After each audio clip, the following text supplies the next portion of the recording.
Bismillahirrahmanirrahim. Assalamualaikum warahmatullahi wabarakatuh. Alhamdulillah wa bihi nasta'in. Ashhadu an la ilaha illallah wahdahu la syarika lah.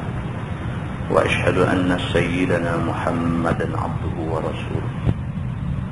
Wa nusalli wa nusallim ala hadzal nabiyil karim sayyidil mursalin wa ala alihi wa sahbihi ajma'in. Amma ba'd. أيها المؤمنون اتقوا الله أوصيكم وإياي بتقوى الله فقد فاز المتقون.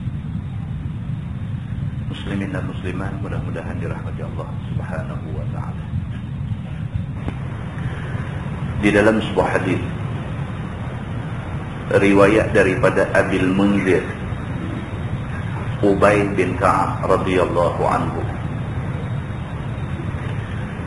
kata dia, kana rajulun la a'lamu rajulan ab'ada min al-masjid minhu wa kana la tukhti'uhu salah faqila lahu aw faqultu lahu law ishtarayta himara tarkabuhu fi dhalma'i wa في الرمضاء فقال ما يسرني أن منزلي إلى جنب المسجد إني أريد أن يكتب لي ممشاي إلى المسجد ورجوعي إذا رجعت إلى أهلي. فقال رسول الله صلى الله عليه وسلم قد جمع الله لك ذلك كله أو كما قال. Hadis sahih riwayat Imam Muslim. Seorang sahabat Nabi yang bernama Ubay bin Ka'ab radhiyallahu anhu, dia kata, setakat yang aku tahu,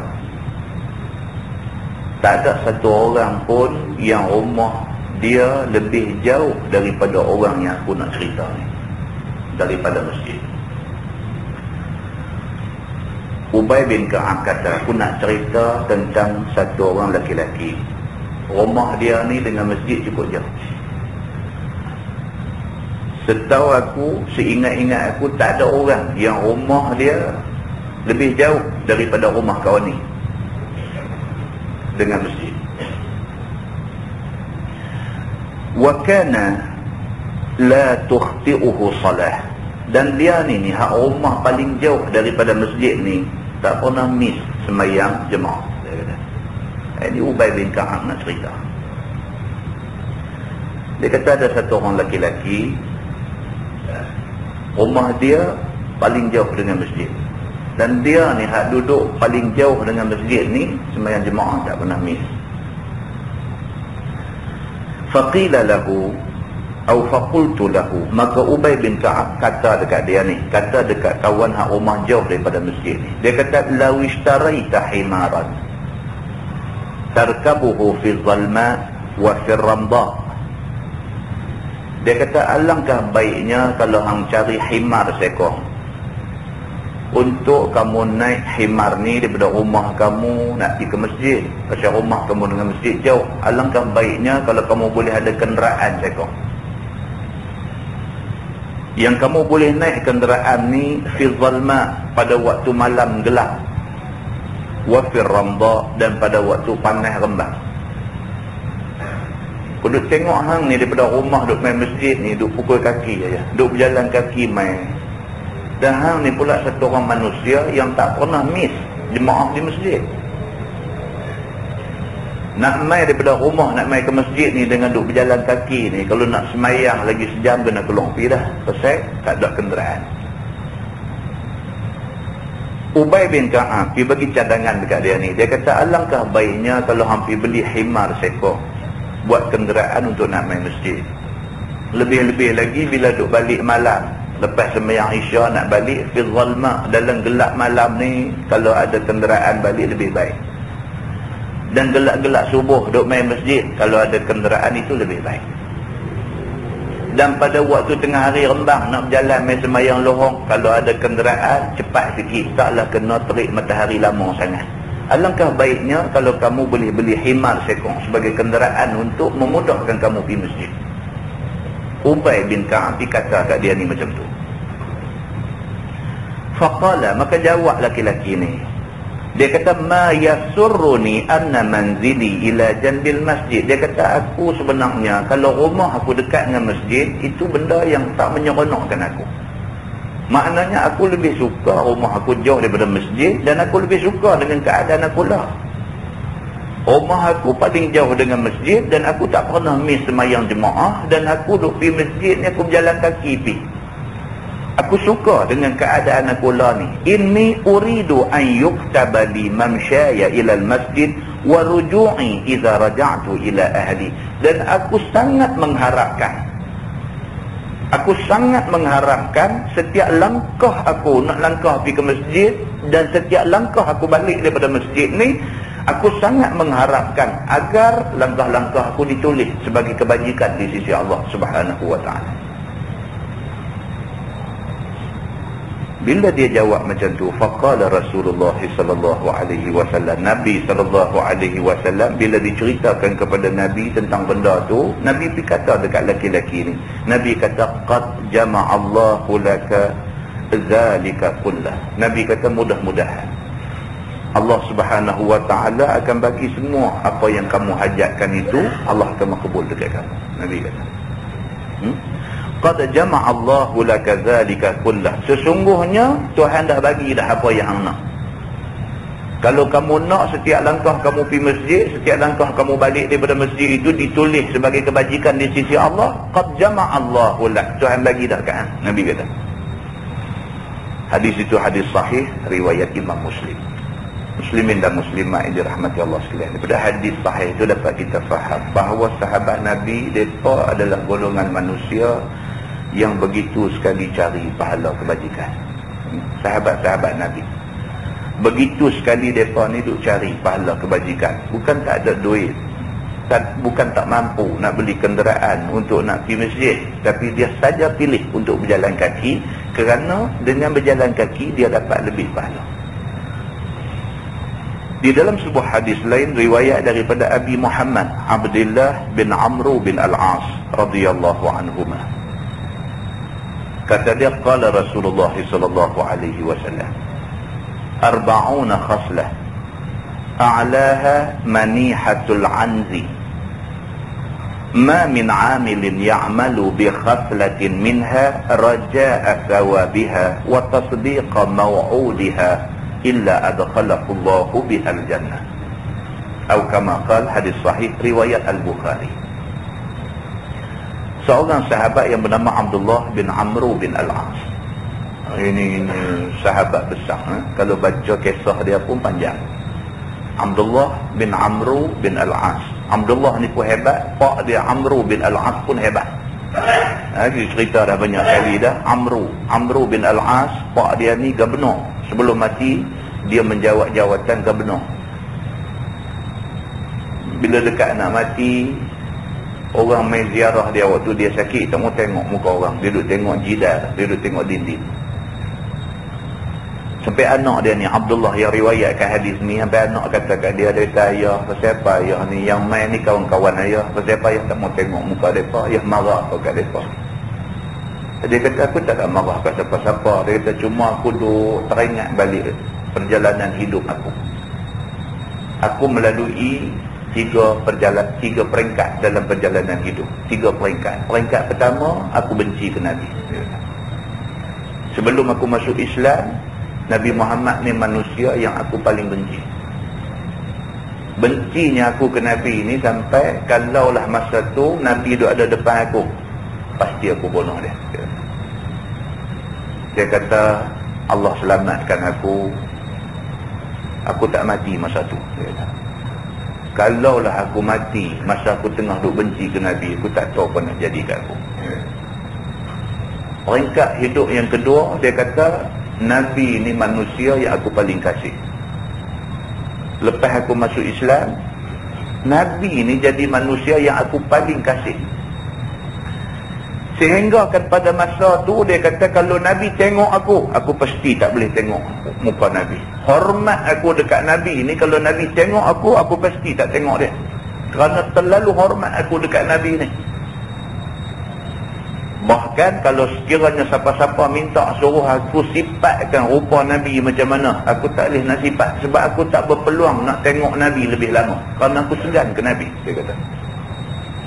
Aku berasa sangat sedih. Dia kata kerana Allah tak bagi aku mati masa tu. Dia kata kalaulah aku mati masa tu, masa aku tengah duk sayang Nabi sungguh-sungguh tu, alangkah eloknya, alangkah bahagianya hidup aku akhirat esok. Dalam ni dia kata aku duduk peringkat ketiga dalam perjalanan hidup aku. Aku duduk dalam keadaan menjadi gubernur memerintah negeri.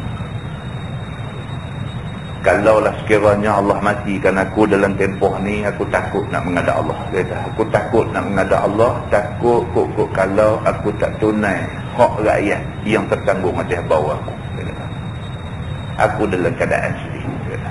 Ini Amr bin Al-As. Anak dia Abdullah bin Amr bin Al-As yang meriwayatkan hadis ni, dia kata Nabi SAW bersabda, Nabi kata 40 khaslah a'laha manihatul anzi. Nabi SAW bersabda, Nabi kata ada 40 perkara. Ada 40 perkara, ada 40 benda baik yang manusia patut buat. Nabi kata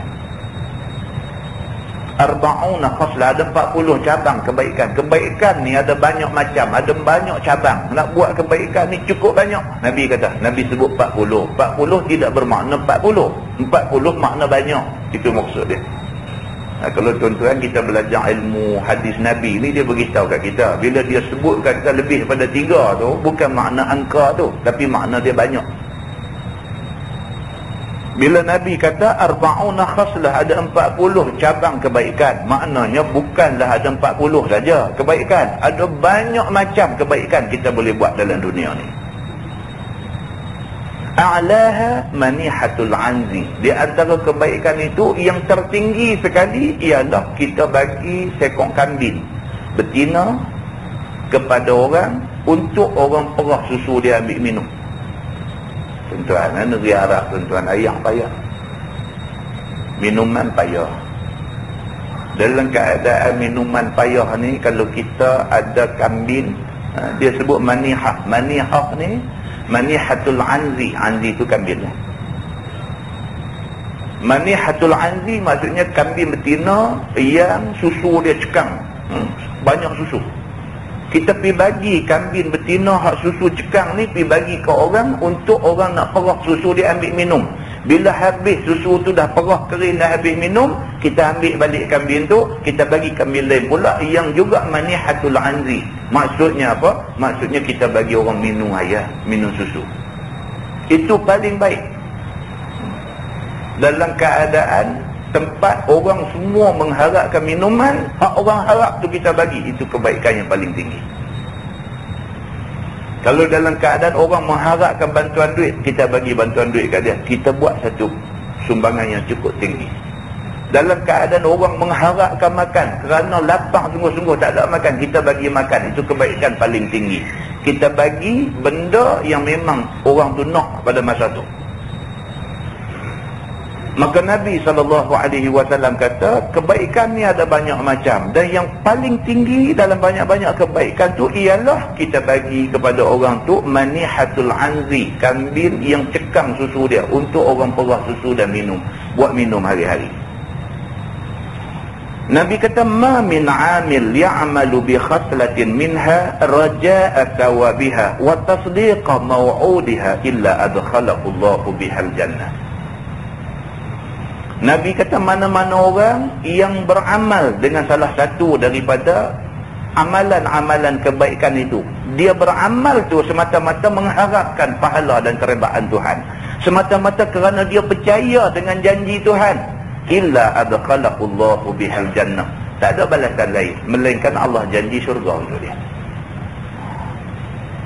Tuan-tuan, pengajaran daripada hadis ni ialah kita buat apa benda aku harap keredaan Allah.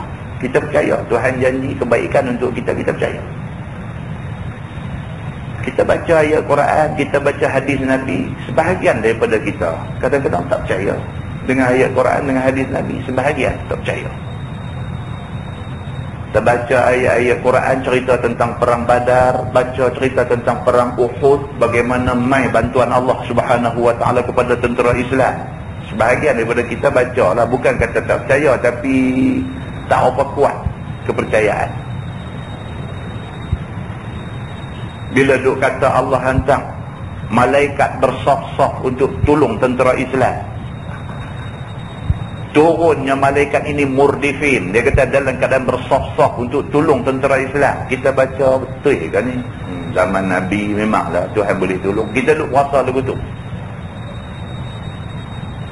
mai perang Rusia dengan apa nama Afghanistan dulu, berapa banyak benda jadi kita tengok. Bila Rusia lepas peluru daripada jet pejuang dia turun, tak semena-mena tiba-tiba muncul sekawan burung piduk apung peluru berpandu tu atas belakang burung ni, turun letak peluru di bawah, tak meletup. Saya masa tu student di universiti lagi, jangan panggil apa nama wakil daripada Afghanistan mai bagi ceramah. Dia nak cerita, dia ni doktor PhD, mai bagi ceramah cerita tentang perang Afghanistan dengan Rusia. Dia mai cerita tentang peluru jatuh burung, tiba-tiba tak tahu mai daripada mana, tiba-tiba muncul piduk tahan atas belakang dia, peluru turun letak di tepi mujahidin Afghanistan ni. Dia duk cerita tu, dia air mata keluar bergenang. Pasal dia tengok benda ni, dia ada sama dengan kumpulan mujahidin Afghanistan. Dia ada sama, dia tengok macam mana benda tu berlaku depan mata. Benda yang selama ni duk baca dalam hadis Nabi, dalam apa kata bantuan Allah ni, tiba-tiba ditakdirkan jadi depan mata. Tak tahu nak cerita, air mata keluar. Ya.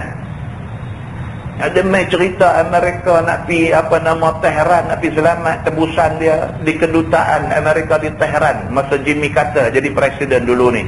Helikopter yang dipandu oleh anggota tentera elit yang cukup terlatih ni, sama-sama dia meletup ke belakang, rentung habis mayat semua. Lah dia duk ulang pula dah dalam perang adu jadilah ni. Jadi pun dah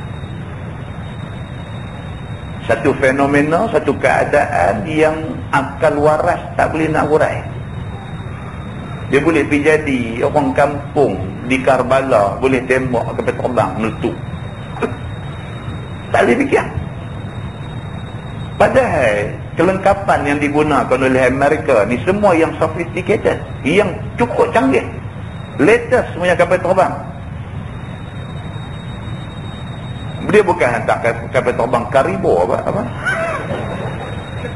Dia tak hantar yang tu, dia hantar yang latest punya. Kapal terbang tengah duk terbang boleh stop. Macam helikopter tengah duk terbang boleh stop, tak bergerak. Kapal terbang tak ada guna boleh macam tu. Orang kampung tembak boleh jatuh.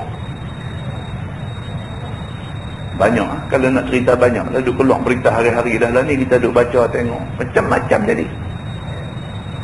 Duk dalam kem sama-sama dia, bom boleh meletup dalam tu. Apa ni? Tuan-tuan nak kata apa? Kita kata dah benda ni koinsiden, kebetulan. Kita kata betul ke koinsiden? Betul ke kebetulan? Kebantuan Allah ke nak main dekat orang Islam yang teraniaya? Muslimin dan muslimat yang dirahmati Allah. Saya kata dah semalam di Masjid Sungai Rambai, soal menang kalah ni soal atas penilaian orang. Mungkin manusia kata mereka ni mati saja. Kalau mati mereka ni kalah. Di sisi Allah Subhanahu wa taala, Allah tak kata kalah. Orang yang mati kerana mempertahankan negara dia mati syahid. Manusia kata kalah pun Allah kata dia syahid. Baik Allah kata daripada hak manusia kata. Kalau takdir mati semua, rakyat Iraq ni mati semua. Dan mereka hak mati ni pula niat mereka nak pertahan negara. Sebab apa? Sebab Nabi kata Siapa yang mati kerana mempertahankan negara, fahuwa syahid, maka dia syahid. Mereka berkeyakinan dengan hadis Nabi itu, dan mereka mati, insyaAllah mereka syahid. Mati semua, orang kata habislah rakyat Iraq, kalah semua. Kalah kita kata, Allah tak kata kalah, Allah kata syahid. Muslimin dan muslimat yang dirahmati Allah sekalian. Macam itulah dalam hadis ni, Nabi kata ada banyak cabang kebaikan. Kita boleh buat kebaikan ni banyak cara. Banyak cara kebaikan ni. Setidak-tidaknya ambil sekok kambing yang susu cekang, pergi bagi dekat orang tempat yang payah nak dapat minum, mereka boleh perah susu kambing ni buat minuman mereka. Itu adalah kebaikan yang cukup tinggi, Nabi kata. Dan barang siapa, kata Nabi SAW, Nabi kata, ma min amilin ya'malu bi khaslatin minha, barang siapa yang buat satu daripada cabang kebaikan ni, raja'a thawabiha, semata-mata mengharapkan balasan pahala daripada Allah, wa tasdiqa maw'udiha, dan dia membenarkan janji Allah.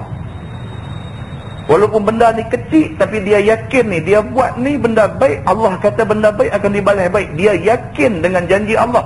Illa adkhalahullahu bihal jannah. Tuhan tentu balas surga dekat dia.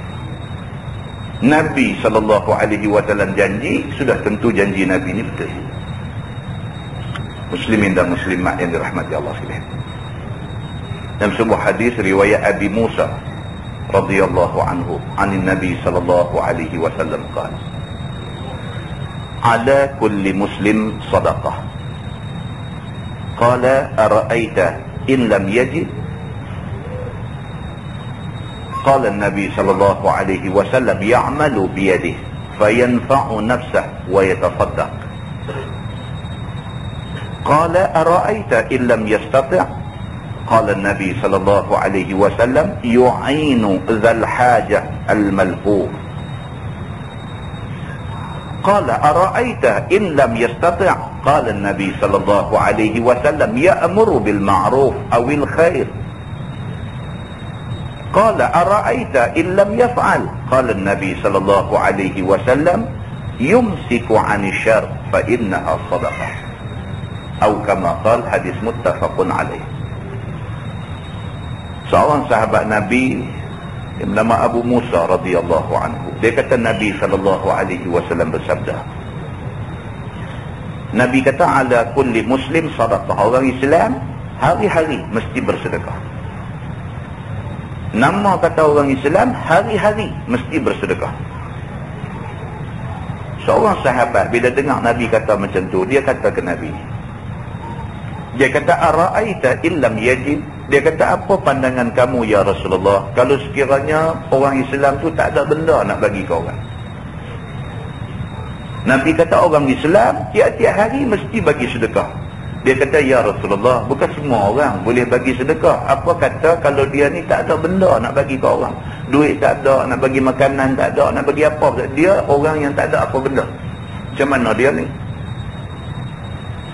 Nabi kata, ya'malu biyadih fayanfa'u nafsah wa yatasaddaq. Nabi kata, dah tahu kata tak ada apa, ya'malu biyadaihi, maka hendaklah dia pergi buat kerja dengan dua tangan dia.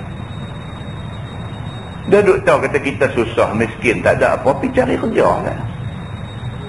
Duk gaduh kata tak ada apalah, susah lah, kena buang kerja. Kerja berlambak, bekerja duk ada. Orang nak kerja je tak ada. Berapa banyak peluang kerja duk ada. Mau rajin aja, rajin apa, buat kerja usaha sikit, pergi cari pisang balik mai pendiri apa kat tepi jalan sikit, buat goreng pisang. Kawan dia pakai beli lah ni, musim hujan-hujan ni pula reban gerai. Buat kerja aja.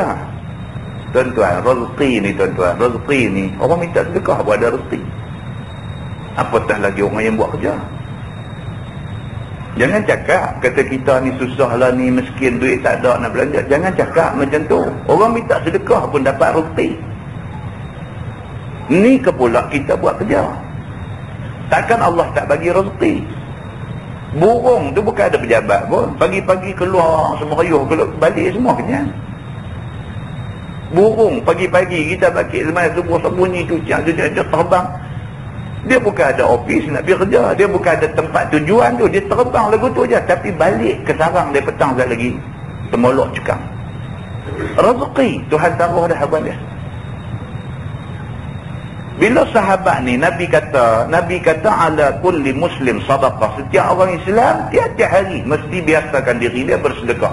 Sahabat ni kata dekat Nabi, macam mana kalau dia tak ada benda, tak ada apa nak bagi nak sedekah? Macam mana duit tak ada, makanan tak ada, barang tak ada nak bagi ke orang? Macam mana dia ni? Nabi kata dah tahu kata tak ada apa, ya'malu biyadaihi, tangan dua ada, pergi buat kerja. Nabi kata fayanfa'u nafsah, bila kerja kita dapat memanfaatkan diri sendiri. Nabi kata setidak-tidaknya bila kerja dapat rezeki itu manfaat untuk kita sendiri. Kita boleh lepas makan, anak pinak boleh makan dan sebagainya. Wa yatasaddaq, Nabi kata, dan kalau ada lebih rezeki bersedekah. Nabi kata, dia kata lagi, ara'aita illam yastati', dia kata ya Rasulullah, kalau dia ni tak mampu nak buat kerja macam mana? Dia kata, dia bukan tak mau kerja, lam yastati', tapi dia tak mampu nak kerja macam mana? Nabi kata yu'inu zal hajah al malhuf, kalau dah tak mampu nak buat kerja, pergi tolong orang yang berhajat. Orang berhajat ni macam-macam hajat. Ada macam-macam hajat. Hajat yang kata hajat ni macam-macam. Bukan kata berhajat kepada duit saja. Kadang-kadang dia berhajat kepada orang pergi bersembang hormat dia. Dia duk berasa dia ni hidup seorang, tak ada orang nak kawan dengan dia, maka dia sangat berhajat ada orang main duk bertegur siapa dengan dia. Kita pergi tegur dia, kita memenuhi hajat dia. Maka kamu, Nabi kata, pergi tolong orang yang berhajat, kamu tolong dia sama macam kamu bersedekah pahala dia. Sahabat ni kata lagi, ara'aita illam yastati', ya Rasulullah, dia kata macam mana kalau dia ni tak mampu nak tolong orang, nak tolong orang pun tak mampu, macam mana? Nabi kata, ya'muru bil ma'ruf awil khair, kalau nak tolong orang pun tak larat, pergi bercakap ke orang benda-benda baik, cukup. Ya'muru bil ma'ruf, tak usah tolong, tapi pergi cakap benda baik. Kata sahabat ni, ara'aita illam yaf'al, apa pula pendapat kamu kalau dia ni sampai nak pergi bercakap dengan orang suruh buat baik pun dia tak terbuat, macam mana? Nabi kata, yumsiku 'anil syarr fa innaha sadaqah. Nabi kata kalau dah semua tak boleh, Nabi kata tak sah buat jahat. Tak sah buat jahat itu sama macam pahala sedekah. Sampai nak pergi buat apa pun tak boleh. Sampai nak sedekah kata tak ada benda. Lepas tu Nabi kata pergi buat kerja, nak buat kerja tak larat. Nabi kata kalau dah macam tu tolong orang. Nak tolong orang pun tak mampu. Nak tolong orang tak mampu, Nabi kata lah pergi bercakap sudah. Kita tolong pergi bercakap je orang, suruh orang buat baik. Dia kata hak tu pun kalau tak boleh buat macam mana? Nabi kata kalau dah semua tak boleh, satu benda hang kena buat juga. Apa dia? Yumsiku 'anil syarr, jaga diri hang daripada jadi jahat ke orang. Tak usah piduk hina orang, tak usah piduk mengatakan orang, tak usah piduk fitnah orang, tak usah piduk buat cerita yang boleh mengaibkan orang. Hang jaga diri hang, jangan buat benda ni, fa innaha sadaqah, sama macam pahala sedekah. Hadis itu hadis sahih, muttafaqun alaih. Sepakat ulama mengatakan itu hadis sahih. 3 hadis kita baca tuan-tuan, kita nampak macam mana luasnya rahmat Tuhan. Tuhan ni duk tunggu nak bagi pahala aja. Kita nak kena buat. Kita nak kena usaha ke arah kebaikan. Tuhan ni duk tunggu nak bagi pahala. Tuhan duk tunggu nak bagi pengampunan dekat manusia. Tuhan nak manusia minta ampun kat dia. Dalam hadis kata minta ampunlah dekat Tuhan pada waktu siang, kerana Allah bersedia untuk mengampunkan orang ni atas dosa-dosa yang dia buat malam tadi. Minta ampunlah pada waktu malam, pasal Tuhan bersedia untuk nak ampunkan dia atas dosa yang dia buat siang tadi. Allah duk tunggu kita minta ampun kat dia. Manusia tak minta ampun kepada Allah Subhanahu wa ta'ala. Muslimin dan muslimah yang dirahmati Allah sekalian, kita pegang-pegang berbeti diri kita. Kalau apa-apa jadi kat kita, tak ada siapa boleh tolong kita melainkan Allah Subhanahu wa ta'ala. Jadi macam orang Iraq lah ni, siapa boleh tolong dia? Narak sebelah dia, Kuwait nak tolong, Tolong panggil Amerika main duk negeri dia perang lagi. Nak agak siapa tuan-tuan? Kita bila susah nak agak siapa? Tak usah buat contoh Kuwait. Tak usah buat contoh Iraq, Kuwait tak mau tolong. Kita buat contoh kita adalah keluarga kita lah. Kalau kita susah, kau abang kita nak tolong kita? Tak semua. Tak semua. Ada yang kita baru pergi nak buka cerita, abang kata kita susah, sempit, duit tak ada, anak nak masuk universiti apa semua, dan dia abang dah duit aku pun hari tu mereka pinjam tak bayar lagi, betul. Tak bersedia nak tolong kita. Ni dunia tuan-tuan. Ini yang kata dunia. Bila kita senang ramai pakai iri hati. Bila kita susah ramai pakai nak lari. Dunia yang kata dunia macam tu. Kita senang, orang iri hati cukup ramai. Kita susah, kita dikeji. Tapi kita orang Islam, kita kena ingat kita ada Allah. Kita ada Allah. Allah Subhanahu wa ta'ala Tuhan kita. Kita buat apa yang Tuhan suruh, Tuhan pelihara kita. Atas dunia tak nampak macam dia pelihara kita. Akhirat esok dia jaga kita cukup baik di dalam syurga dia. Mudah-mudahan Allah Subhanahu wa ta'ala bagi taufik dan hidayah pada kita. Kita boleh jadi orang Islam yang baik, boleh beramal mengikut amalan Islam yang ditunjuk oleh Allah dan Rasul sallallahu alaihi wasallam. Kita menggunakan Bahrul Mazi jilid 1.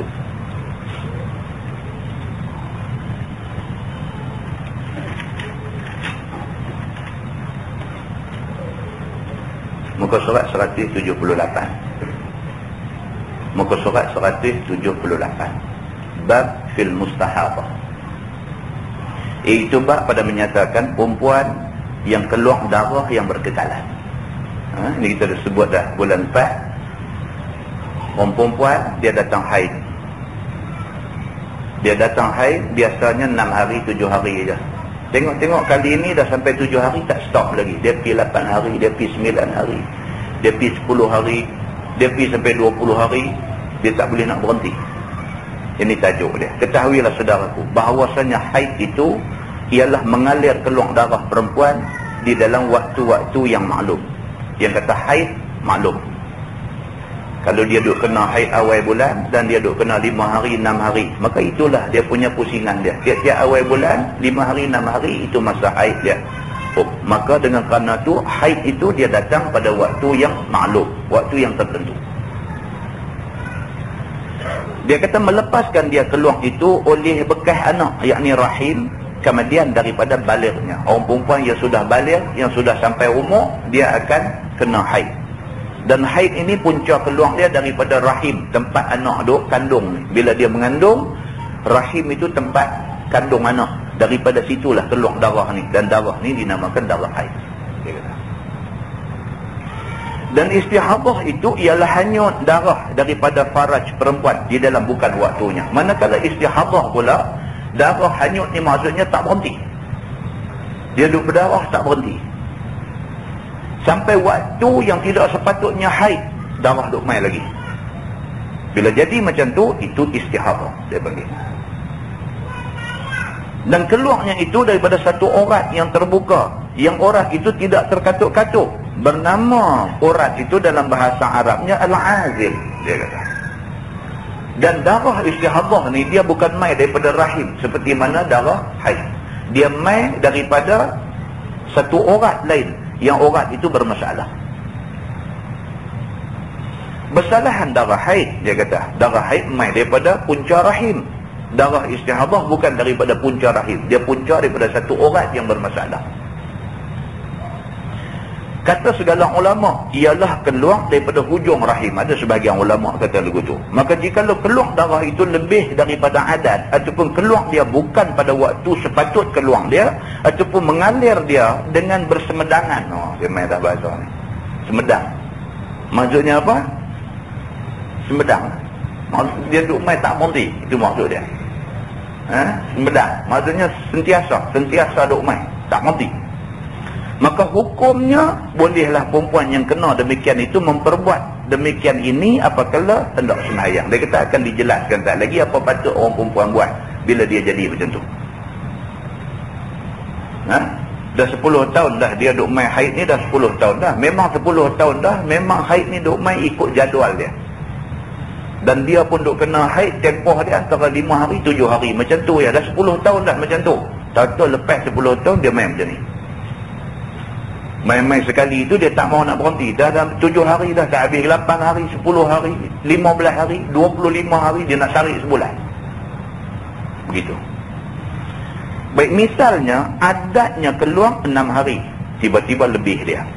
Dia kata misalnya dia ni duk kena haid biasa 6 hari. Tiba-tiba sekali ini kena lebih daripada 6 hari. Maka hendaklah istizhar. Yang ni hendaklah nanti tengok zahirnya 3 hari. Bila pertama kali dia duk biasa duk main 6 hari, 6 hari, 6 hari, 6 hari. Sampai 5 tahun dah duk 6 hari, 6 hari, 7 hari. Duk lari sehari 2 tak kira lah. 5 hari, 6 hari, 7 hari, 5 hari, 6 hari, 7 hari. Kira macam tu. Maksimum dia duk biasa kena 7 hari.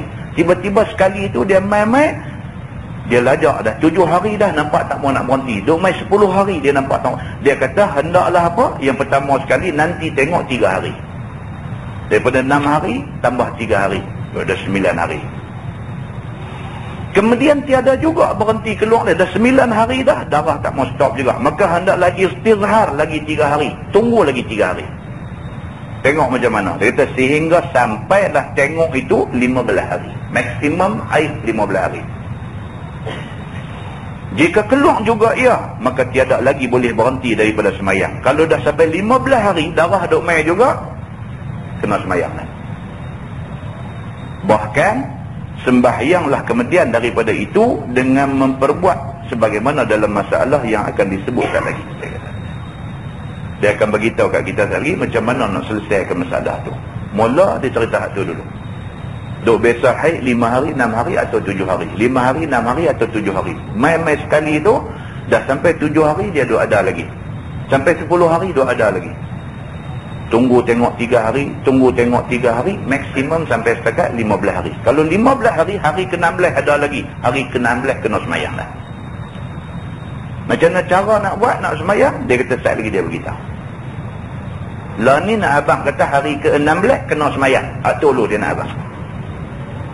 Masalah, dia kata haid semedang ataupun haid yang tak berhenti ni dinamakan istihadah. Dan hadisnya dikeluarkan oleh Imam At-Tirmizi. Akan hadis perempuan haid yang semedang dan hukum Nabi SAW ke atasnya.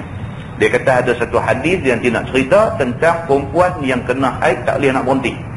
Darah tak boleh nak berhenti. Dan apa Nabi bagi hukum kepada perempuan yang kena masalah ni. Kata dia an Aisyah radhiyallahu anha qalat ja'at Fatimah bintu Abi Hubaish ila Nabi sallallahu alaihi wasallam. Diriwayatkan daripada Siti Aisyah radhiyallahu anha, kata Aisyah telah datang Fatimah binti Abi Hubaish kepada Nabi sallallahu alaihi wasallam kerana hendak bertanyakan hukum haid yang semedang itu. Mai satu orang perempuan yang bernama Fatimah binti Hubaish. Dia pergi jumpa Nabi, dia nak tanya Nabi tentang masalah haid dia yang tak boleh nak berhenti. Darah tak boleh nak stop. Faqala ya Rasulullah, inni imra'atun ustahadu fala athhuru afa ada'u salat. Maka kata Fatimah, ya Rasulullah, bahawasanya hamba satu orang perempuan yang kena darah haid semedang. Dia kata, saya ni satu orang yang kena haid saya tak mau berhenti. Maka orang yang haid itu hamba tahu dia tak boleh semayang melainkan kemudian daripada sucinya. Saya faham orang perempuan bila kena haid tak boleh semayang. Kena tunggu sampai hari suci barulah dia boleh semayang. Yang tu saya faham, dia kata. Maka tiadalah hamba suci. Masalah lah ni darah saya tak berhenti. Jadi maknanya saya tak suci, dia kata. Maka adakah hamba sembahyang? Maka adakah hamba tinggalkan sembahyang lagi? Dia kata ni selalu duk main 6 hari 7 hari, ni dah main 10 hari dah. Adakah saya masih lagi kena tinggal sembahyang? Saya masih tak boleh sembahyang lagi? Amboi, ruginya hamba. Dia pergi kata dekat Nabi, rugilah saya. Dia kata kalau macam ni saya tak ada masa untuk semayang, rugilah saya. Ini beza sahabat Nabi zaman dulu dengan lah ni. Lah ni dia duk kira cantik, dia tak duduk semayang. Nakal sikit. Bukan setakat nakal tahu tu. Nakal sampai tak pergi lelaki menikah dua arah lah ni. Nakal ni nakal menjadi-jadi. Nakal lah ni. Kan? Nakal. Sahabat perempuan dulu, bila main darah hidup biasa, main 6 hari, 7 hari, 6 hari, 7 hari, tak lebih daripada 7 hari. Dia merasa rugi, berarti dia tak boleh nak buat ibadat. Nak semayang tak boleh, nak baca Quran tak boleh. Dia merasa rugi dia ni. Bila dia main haid, dia merasa rugi. Bila hari dah lebih daripada sepatutnya, sepatut 6 hari, 7 hari, ni dah tak pergi 10 hari, pergi cari Nabi dah. Pergi cari Nabi, nak tanya satu, nak tanya masalah dia ni, pasal apa jadi macam ni. Tentu bukan kata Nabi. Selepas zaman Nabi pun, ulama-ulama Islam dulu, mereka ni dua-dua bidah. Ibnu Sina. Yang kata Ibnu Sina ni, bukan sahaja dia terkenal dalam bidang perubatan. Ibnu Sina juga seorang hafiz Quran. Dia hafal 30 juzuk Quran. Saya jumpa satu sahabat baru ni masjid Seberang Jaya. Habis-habis mengajar turun mai, dia mai jumpa salam, bawa dukung anak kecil mai jumpa apa semua. Tanya dia. Dia tanya, ustaz kuliah lepas ni di mana lah apalah semua. Tanya dia duk kerja di mana. Dia kata duk kerja UiTM. Matang Pasir, Pulau Pinang. Oh, saya kata duk mengajar apa? Dia kata electrical engineering. Pensyarah dalam kejuruteraan elektrik.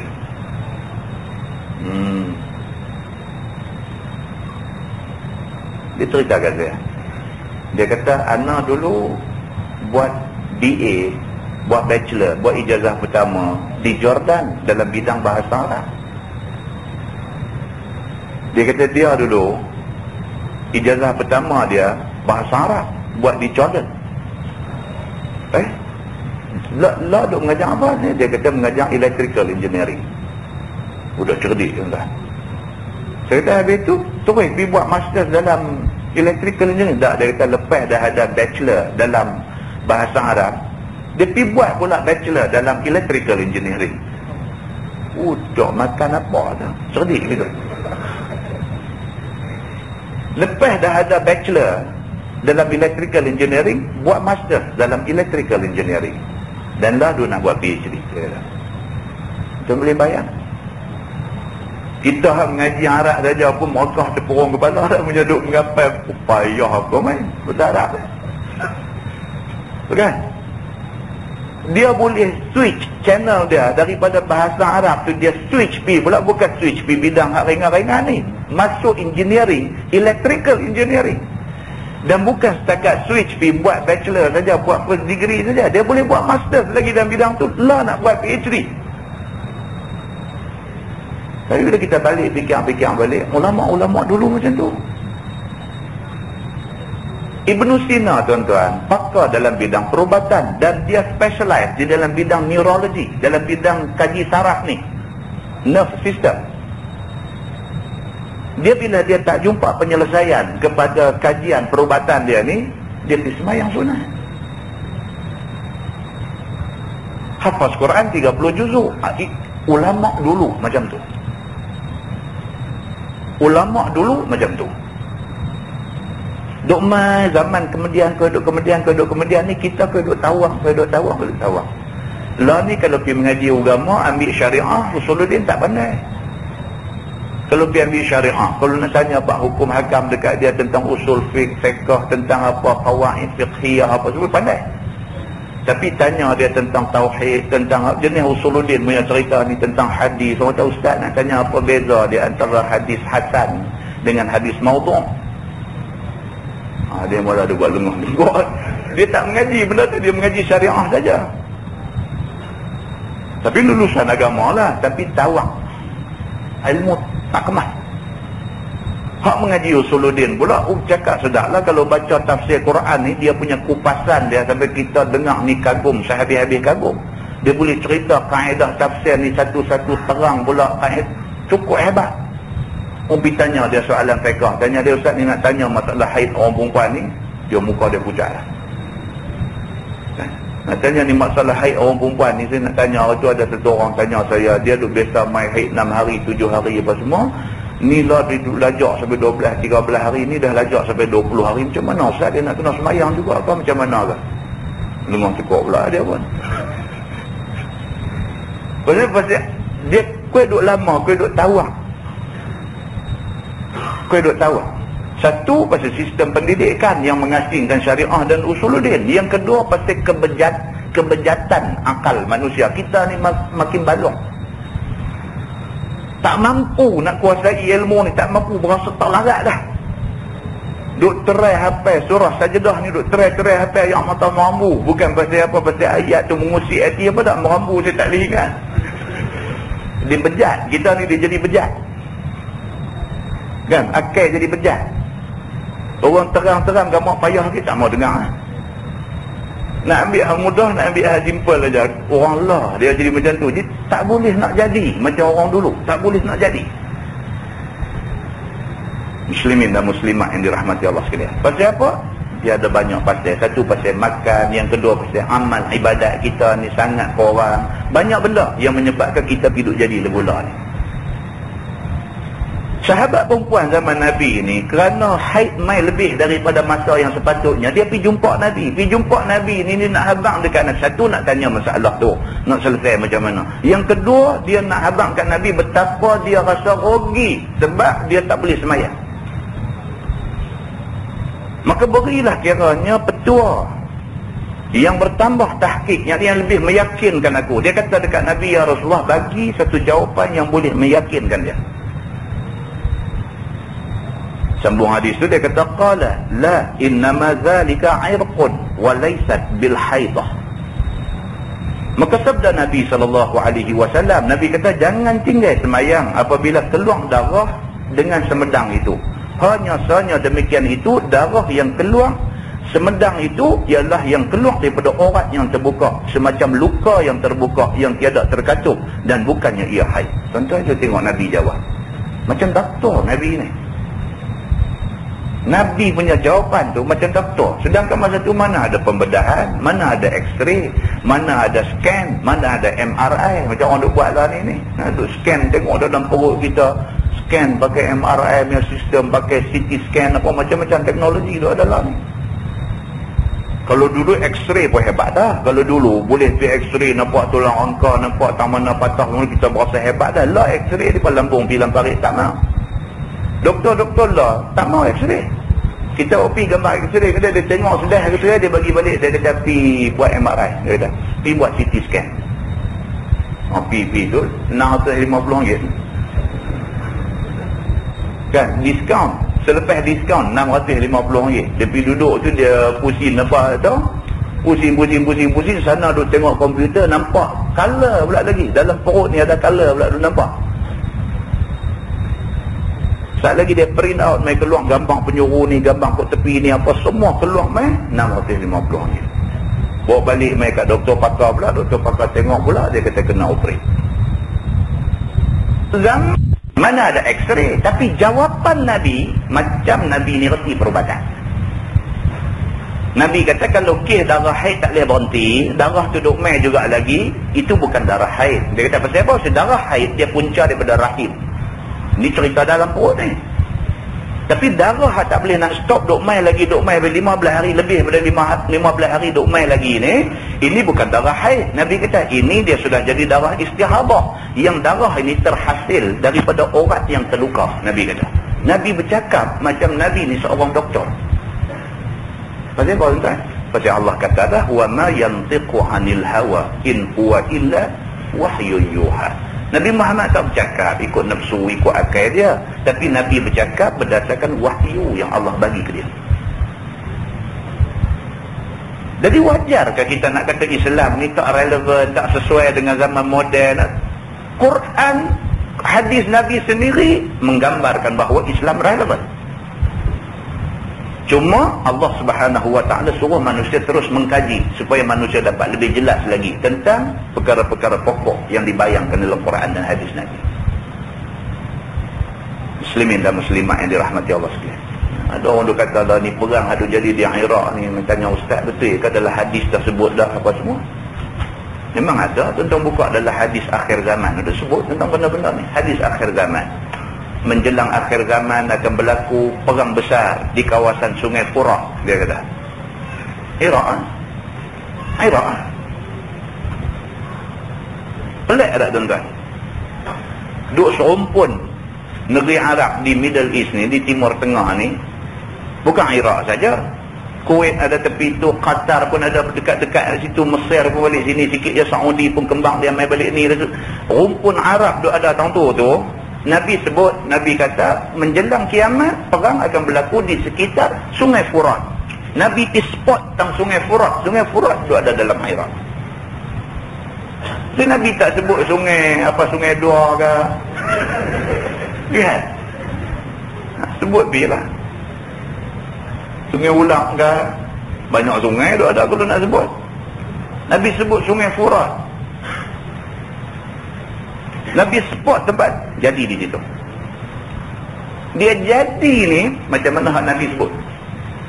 Pasal apa? Pasal Nabi sebut tu Allah suruh sebut. Pasal apa Allah boleh tahu? Allah ni kira master plan tu ada kat dia. Master plan tu ada dekat Allah. Allah tahu dah bila nak jadi apa, siapa nak jadi perang, siapa nak menang, siapa nak kalah, berapa orang nak mati, berapa orang nak cedera. Semua dah ada di dalam ilmu Allah Subhanahu wa ta'ala. Tuhan tahu dah kesudahan perang ni, Saddam ni nak kena tangkap ke tak ke, apa nak jadi ke dia, Iraq ni akhirnya akan jadi negeri yang berdaulat balik ke, ataupun akan jadi tanah jajahan Amerika ke apa. Allah tahu semua ni. Allah tahu dah apa nak jadi. Hak tak tahu ni kita tunggu tengok apa jadian ni, berapa pula kereta kebal orang Iraq, tentera Iraq pergi berlakon buat nak surrender, depa pun seronok turun mai tengok-tengok kena tawan berdandan. Mereka pun teringat balik perjanjian Geneva lah apalah semua. Kalau ikut isi perjanjian Geneva ni, orang tawanan ni jentik telinga pun tak boleh. Hak dia sendiri tu dapat tangkap orang dah angkat bendera putih nak serah diri, dia pergi tembak bumbang, tendang boleh masuk dalam lubang, tak apa. Yang tu tak gaduh ikut perjanjian apa pun. Tapi orang dia jentik telinga pun tak boleh. Pasal perjanjian Geneva kata lagu tu. Tak ada langsung keadilan dalam dunia ni, tak ada langsung. Dah. Tu sahabat saya kata kalau TV harga 5 kupang dia terajang 15 kali sehari. Dia kata sakit hati dengar berita-berita ni. Dia kata kalau harga 5 kupang sehari 15 kali terajang. Tak adil. Kita nak teriak, kita rasa nak teriak, rasa nak menjerit. Ni apa ni? Terlampau sangat ketidakadilan ni, terlampau sangat. Tak ada pasal yang habis dia masuk negeri orang nak arah pemimpin ni turun orang ni apa. Rakyat sendiri tak kata apa, yang habis dia masuk cabuk pasal apa. Hak tu pun cukup dah. Pergi tuduh kawan ni ada senjata biological, ada senjata kimia lah apa. Hantar orang pergi periksa kawan tu masuk negeri orang, buat lagu negeri dia, lagu pak dia, tinggal kat dia negeri tu dan sebagainya. Cari selongkang bewah kacil apa semua, cek semua, tak ada. Dia kata ada juga, nak serang juga. Kalau 5 kupang 15 kali sehari saja. Tapi lagu tu lah kita boleh buat apa kan? Lagu tu doa je lah. Doa silahul mu'min. Senjata orang yang beriman, doa. Tuan satu dunia doa kat tangan doa, takkan Tuhan tak dengar langsung kan? Dia bagi bantuan tapi dia main sikit. Muslimin dan muslimat yang dirahmati Allah sekalian. Baca bab haid pun dia lepas habis sampai akhirah. Masalah. Itu kadang-kadang silap tajuk kata. Nabi SAW kata darah istihadah ini bukan darah haid. Dia kata pasal dia terhasil daripada orang yang luka, yang tua saya tu. Dia kata kerana darah haid itu keluar daripada penghabis rahim dan darah istihadah ia hasil daripada orat, maka janganlah tinggal semayang bahkan ikut seperti yang diajarkan oleh Al-Quran. Nabi kata orang perempuan yang darah ni dah confirm dah sebagai darah istihadah, maka kena semayang. Dia kata. Sambung hadis tu dia kata fa iza aqbalatil haidah fada'is salah. Maka apabila mula datang telung haid, maka tinggalkan semayang. Bila mula kena haid, dia duk bisa kena 5 hari bulan. Bila mai 5 hari bulan darah keluar, yang tu kira haid, maka tak payah semayang. Kerana ialah di dalam hukum haid, tak semayanglah. Sehinggalah sampai engkau nanti berubah warna darah itu daripada asalnya. Darah haid ni orang perempuan dia faham benda ni. Darah haid dia nanti mai, dia punya color dia macam mana, perasaan dia rasa macam mana, dia rasa darah tu keluar macam mana. Orang perempuan dia nanti tahu benda ni. Dia nanti tahu. Dia mai, orang perempuan dia nanti tahu benda ni. Bila yang kata darah haid, dia ada satu perasaan bahawa itu darah haid. Dan bila tak ada perasaan tu, perasaan darah haid tu tak ada, itu bukan darah haid. Sekali dia nanti cerita detail bagi kita. Dia kata, wa iza adbarat faghsili anki dama wasalli. Dia kata. Dan apabila putih darah dengan bahawa asalnya hitam pekat, kemudian jadi perang ia, maka basuhlah daripada engkau akan darah itu dan mandi haid dan sembahyanglah engkau. Berdasarkan warna darah, dia boleh tahu hak mana haid, hak mana bukan haid. Darah haid biasanya dia main mula tu kalau merah, kemerah-merahan, merah betul. Dan dia pekat. Lama-lama dia jadi kehitam-hitaman. Sampai 6 hari, 7 hari, habis darah haid. Lepas 6 hari, lepas 7 hari, dia main color, dia main color perang. Bila dia duk main color macam tu dan keadaan dia cayang dan sebagainya, tahu dah ini bukan darah haid. Orang perempuan dia tahu benda ni. Begitu. Qala Abu Muawiyah fi hadithihi wa tawadda'i likulli salatin hatta yaji'a dhalikal waqt. Kata Abu Muawiyah. Abu Muawiyah adalah guru kepada guru Imam At-Tirmizi. Di dalam hadisnya lebih daripada yang tersebut itu. Sabda Nabi SAW lagi, dan hendaklah mengambil wuduk engkau ya Fatimah binti Abi Hubaish bagi tiap-tiap semayang fardu, sehingga datang akan demikian itu oleh waktunya. Itu dia. Cerita dia macam ni. Orang perempuan dia main haid 5 hari bulan, tarik pergi 6 hari. Kebiasaan haid dia 6 hari. 5 dan 11 hari bulan. Biasanya 6 hari habis darah haid dia. Lepas 6 hari itu, hari yang ke-7 selepas tu, darah dia ni dah main macam lain. Dia dah tahu dah ni bukan darah haid dah. Kalau dia tahu macam tu, kata ini bukan darah haid, maka hari dia tahu tu, hari tu dia kena mandi wajib, lepas tu dia kena basuh-basuh bagi bersih, berwuduk dan semayang. Itu kalau tahu. Kalau jenis tak tahu ni, tak boleh nak beza darah haid ke darah apa, dia yang dia tahu berdarah. Dia tak tahu nak beza macam mana. Maka hak ni tambah 3 hari, tambah 3 hari sampai 15 hari. Sampai 15 hari, hari 16 masih lagi ada darah. Mandi wajib, ambil ayat semayang, semayang. Dan 1 ayat semayang untuk 1 semayang fardu. Tentu cara dia. Kata At-Tirmizi, dan pada bab ini ada riwayat daripada Ummi Salamah. Dan kata Abu Isa, bermula hadis Aisyah ini ialah hadis yang hasan lagi sahih. Masalah haid yang semedang, yang sentiasa tak berhenti itu, dan hukum sembahyang dia macam mana. Kata At-Tirmizi, dan ialah yakni sebagai pada hadis dan masalah itulah difatwakan oleh ketiadaan seorang daripada ahli ilmi daripada sahabat Nabi SAW dan At-Tabi'in. Dan dengan dialah perkataan Sufyan Ats-Tsauri dan Imam Malik dan Ibnul Mubarak dan Imam Asy-Syafi'i. Dan bahawasanya orang yang kena haid semedang tak berhenti, orang yang kena darah istihadah itu, apabila melampaui haidnya akan hari quruknya, hari bersihnya lebih daripada 15 hari, nescaya mandilah ia. Kalau dah sampai 15 hari darah duk main lagi, hari yang ke-16 itu kena mandilah. Dan mengambil wuduk bagi tiap-tiap sembahyang dia. Tiap-tiap kali nak sembahyang kena ambil wuduk. Walaupun wuduk dia tak batal, oleh kerana darah istihadah duk keluar, maka dia kena ambil wuduk lagi. Maka mengenal quruk itu akan dibincangkan kemudian. Dia kata masalah haid yang dibezakan darahnya dengan istihadah dan hukum dia. Kata Imam Syafi'i di dalam Al-Um, bermula hadis Siti Aisyah dalam masalah itu menunjukkan atas bahawasanya Fatimah binti Abi Hubaish akan darah istihadahnya berbeza ia daripada darah haid. Dia ada hadis yang nak tunjuk kata beza darah haid dengan darah istihadah. Kerana difaham daripada jawab Nabi SAW, iaitu sabda Nabi, fa iza aqbalatil haidah, maksudnya maka apabila datang haid maka tinggalkan sembahyang. Maka apabila habis qadarnya sampai lebih daripada 15 hari, maka basuh olehmu akan darah itu dan sembahyang. Kata Imam Syafi'i, maka kami kata apabila darah perempuan haid itu berbeza maka jadilah beberapa hari merah sehabis-habis merah. Ini dia abang tipat-tipat darah haid. Darah haid ni dia kata bila dia mai, dia kata dia keadaan warna dia merah sehabis-habis merah. Lagi pekat kehitam-hitaman. Itu darah haid. Dia kata merah habis-habis merah dan pekat kehitam-hitaman. Itu darah haid. Lagi terasa panas dia. Orang pun tahu benda ni. Dan jadi beberapa hari lagi kehitam-hitaman panas itu, dan jadi beberapa hari kemudian tiada pekat lagi. Dah lepas 6 hari 7 hari darah tu dah tak pekat dah, cenderung kepada warna keperang-perangan ataupun kepada berkurangan, darah keluar korang, color dia pun keperang-perangan dan sebagainya, maka itu sudah dianggap sebagai darah istihadah. Macam tu.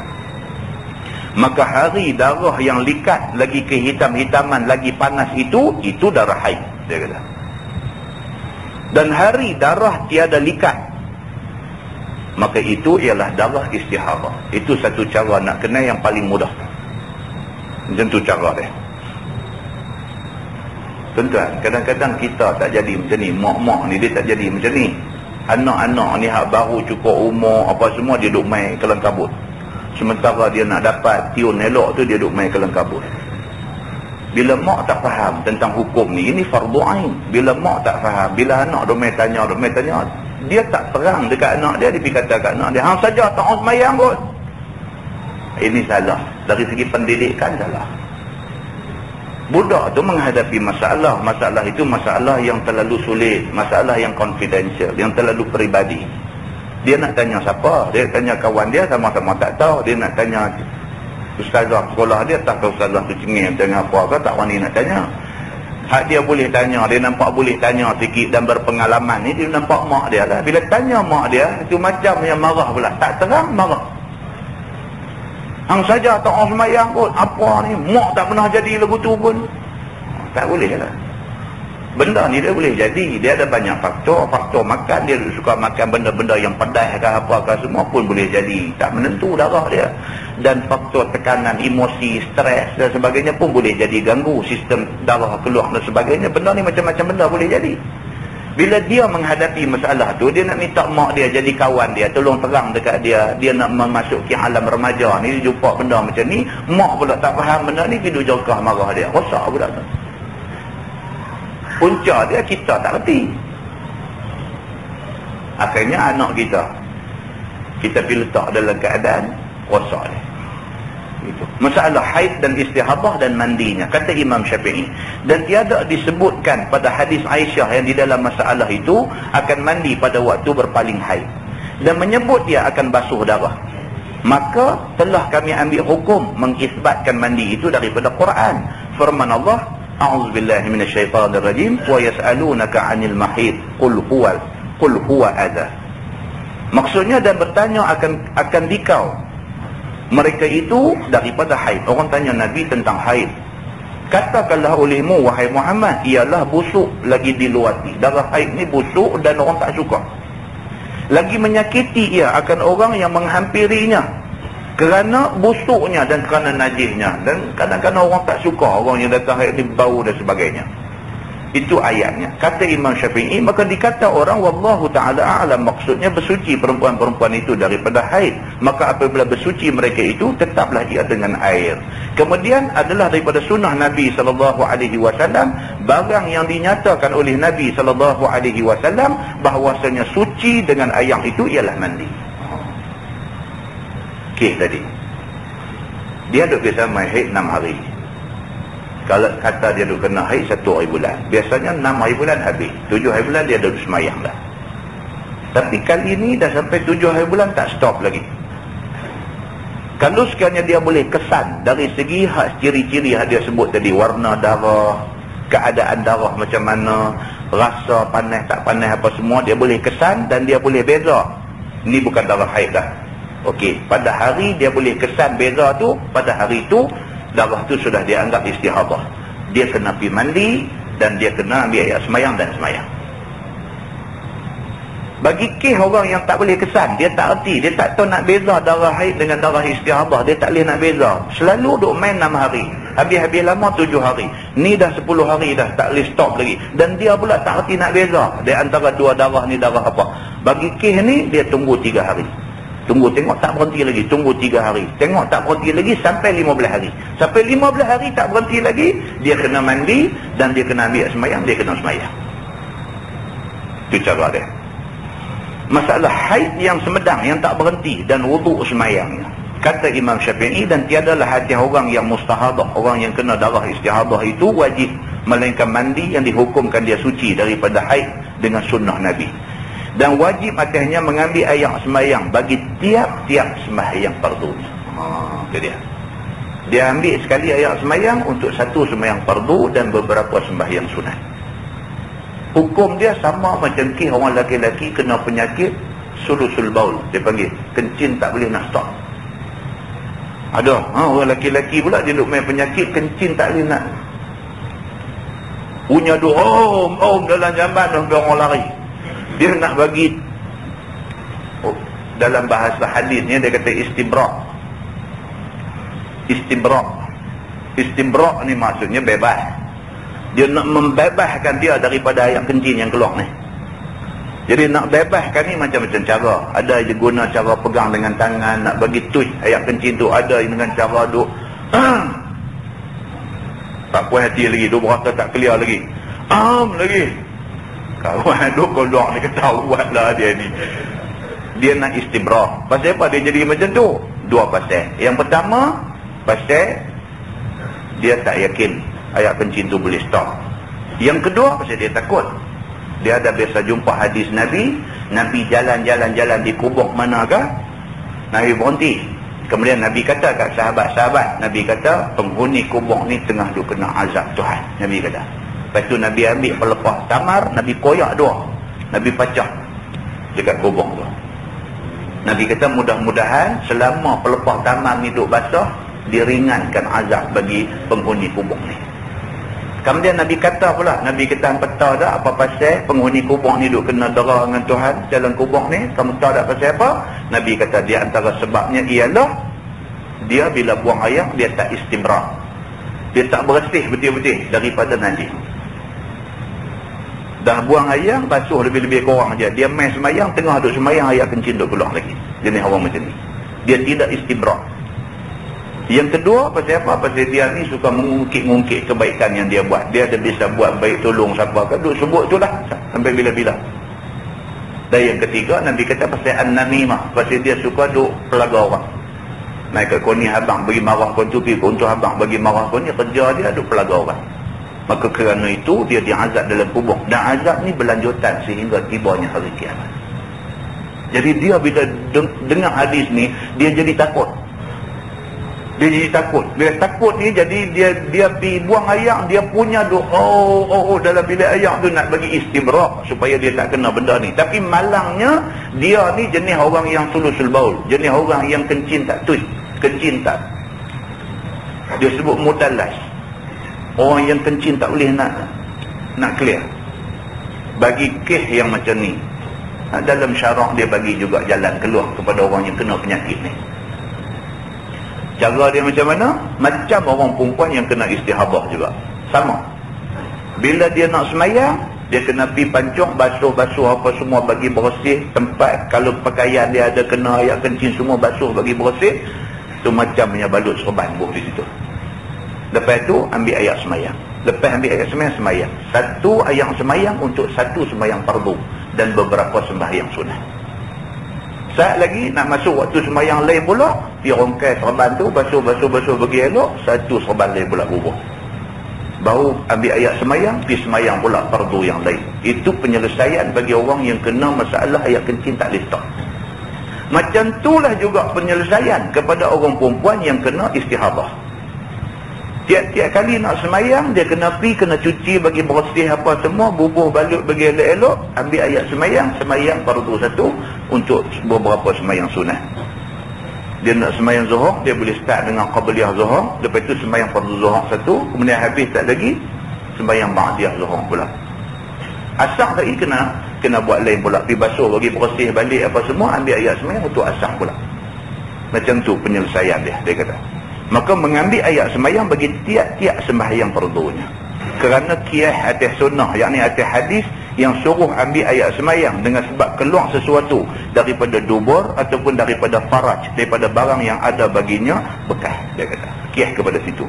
Masalah haid yang tak berhenti itu tak boleh meninggalkan sembahyang. Kata Imam Nawawi, dengan teguh Nabi meninggalkan sembahyang ke atas orang haid yang semedang, yang tak boleh nak berhenti itu, menunjukkan bahawasanya orang yang istihadah, yang kena darah istihadah itu wajib sembahyang ia selama-lama. Dalam tempoh darah istihadah dia kena sembahyang, dia wajib kena sembahyang, melainkan pada masa yang dihukumkan dia dengan bahawasanya ia haid.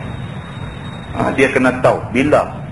Biasa 1 hari bulan dia punya tarikh datang haid, maka 1 hari bulan biasanya sebelum dia jadi problem ni, biasanya sampai 7 hari. 1 hari bulan sampai 7 hari bulan, itu masa yang dihukumkan sebagai masa haid. Lepas 7 hari bulan, 8 hari bulan itu sudah dikira istihadah. Maka daripada 8 hari bulan tu bawa pergi sampai cukup masa 15 hari bulan. Dalam tempoh masa tu, tiap-tiap kali nak semayang, tiap-tiap kali nak apa, dia kena basuh, dia kena pergi cuci, kena ambil ayat semayang, 1 ayat semayang untuk 1 semayang fardu. Dia kena buat macam tu.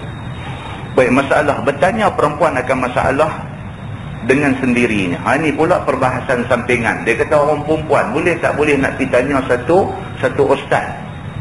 Dia pergi seorang pergi tanya satu ustaz. Boleh tak boleh? Kata Imam Nawawi.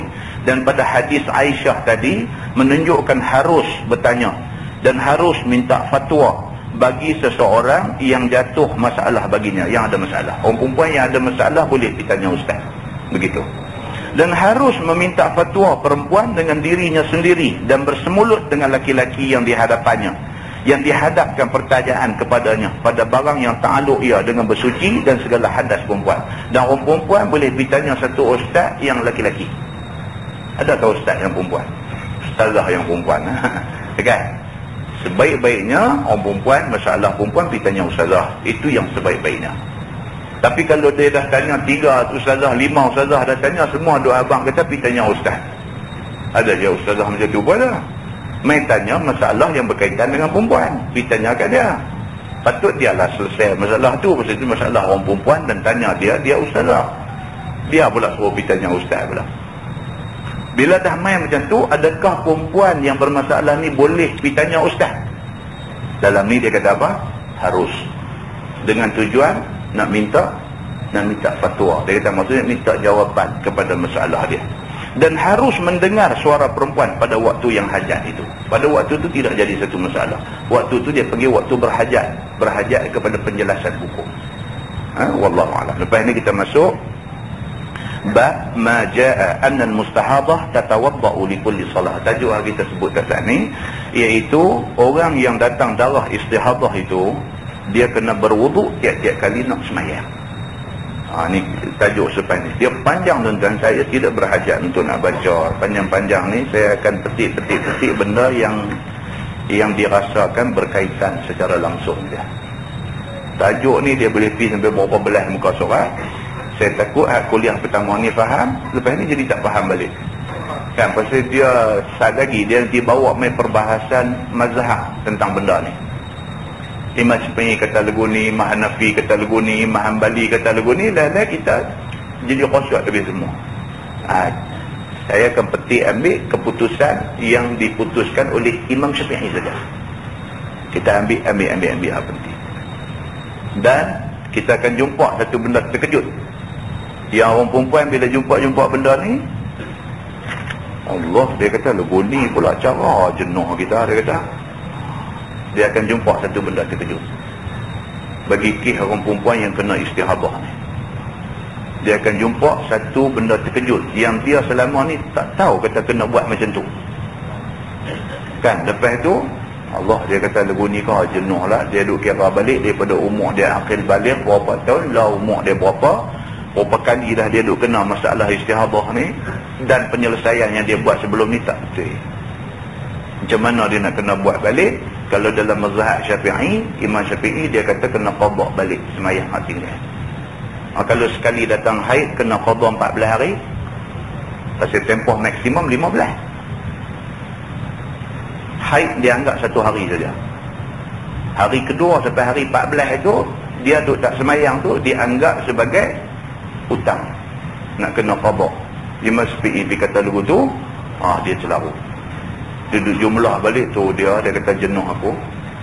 Kemudian dia akan main pula perbahasan esok ni macam mana pula bagi orang yang ada tinggal semayang fardu, boleh tak boleh dia buat semayang sunat. Dia ada perbahasan tentang benda-benda ni. Dan banyak lagi perbahasan yang sangat berkaitan dengan hukum. Jadi tuan-tuan, benda ni kita kena belajar. Pasal orang lelaki-lelaki dia ada isteri.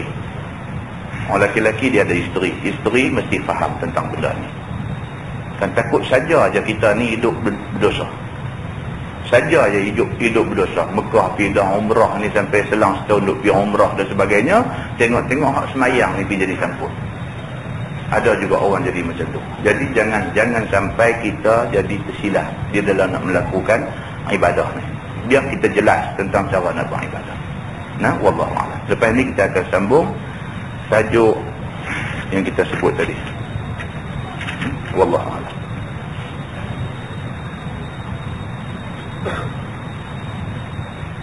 Kita tangguh dengan tasbih kafarah dan surat Al-Asr.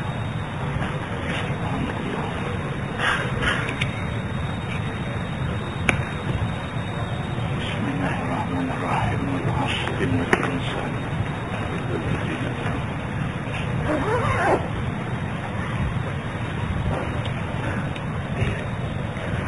اللهم صل على محمد في الأولين والآخرين وسلم رضي الله تبارك وتعالى عن سادتنا أصحاب سيدنا رسول الله أجمعين. بسم الله الرحمن الرحيم. الحمد لله رب العالمين حمدا يوافي نعمه ويكافئ مزيده. يا ربنا لك الحمد كما ينبغي لجلال وجهك الكريم وعظيم سلطانك. رضينا بالله ربا وبالإسلام دينا وبمحمد نبيا ورسولا. اللهم افتح علينا فتوح العارفين وارزقنا فهم النبيين بجاه خاتم المرسلين. اللهم فقهنا في الدين وعلمنا التأويل واهدنا صراطك المستقيم. اللهم أرنا الحق حقا وارزقنا اتباعه وأرنا الباطل باطلا وارزقنا اجتنابه. اللهم اجعل جمعنا جمعا مرحوما وتفرقنا من بعده تفرقا معصوما. وصلى الله على محمد وعلى آله وصحبه وسلم والحمد لله رب العالمين. السلام عليكم.